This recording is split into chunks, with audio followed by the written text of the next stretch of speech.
Hey, what is up, everybody? This is Stevie Breach coming to you here today as we are rolling over to Costco. Don't need a ton of stuff, but we're going to pick up a little bit of stuff. Hopefully, it's going to be the one trip of the week, although Costco is one of my favorite stores to shop at, honestly.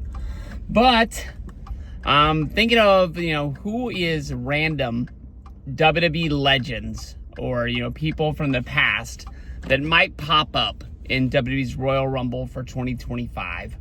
If you go back, to when the Triple H era first started in WWE, the first thing that they did for SummerSlam was the returning legends.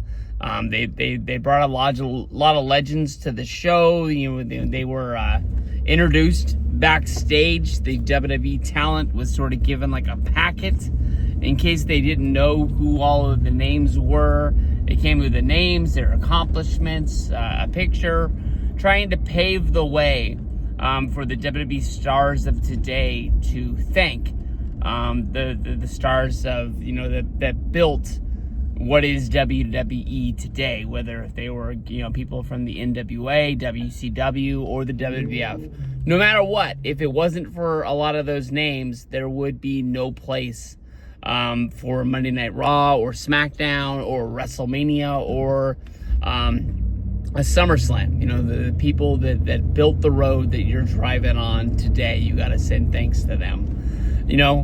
For every pay-per-view, people, that have been brought, given front row seats, thanked, put up on the screen for a minute.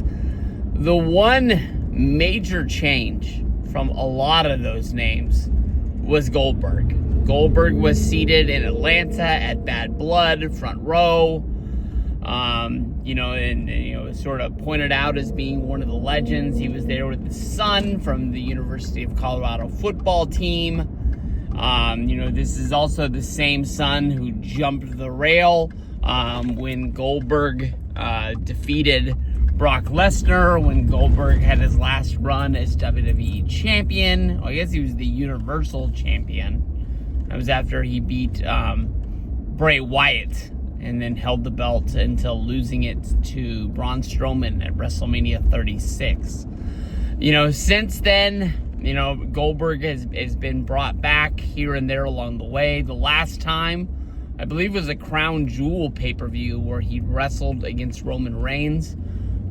He lost. He showed up on Raw the next night, sort of thanked the WWE Universe for getting behind him, felt that he needed to go home, regroup, rebuild, retrain, and then come back stronger than ever for one last run where his son and his family could see him, sort of go out the way that he wanted to do it. The only problem is Goldberg never came back. I made a video about it like 2 years later, and I was like, whatever happened to this storyline of Goldberg coming back and getting better? Did he make Vince mad somewhere along the way? Did he say something in an interview that sort of bugged somebody the wrong way? And, now he is sort of thrown out with the bathwater, and it's just sort of like, it is what it is. Goldberg was a big name in the world of wrestling, definitely through the height of the, Monday Night War. Even though Goldberg was on the losing side of WWF versus WCW, he might have been the second, the third biggest name that there was in wrestling. He was the one reason that I think a lot of fans still gave WCW a glimmer of hope that they would, pull these back together before the dark day that, WCW sold out and, Vince McMahon and the WWF picked it up. At Bad Blood, there definitely was an altercation between Gunther and Goldberg. Whether that was the hype up a match that was coming soon, or whether that was sort of to lead you to something towards like a WrestleMania moment for Goldberg to retire. The thing is about Goldberg's retirement, Goldberg's last match, Goldberg already is a WWE Hall of Famer. And I know although things happen on Raw or SmackDown somewhere along the way to lead to something, I'm not the biggest fan of Hall of Famers wrestling again. I don't think you should go into the Hall of Fame until you are retired. You know, the Shawn Michaels thing, I'm kind of all right with. He went into the Hall of Fame at WrestleMania 27. He didn't wrestle again until roughly 2016, if I remember right. 17 is when they did that the DX, Shawn Michaels and Triple H against Kane versus Undertaker deal.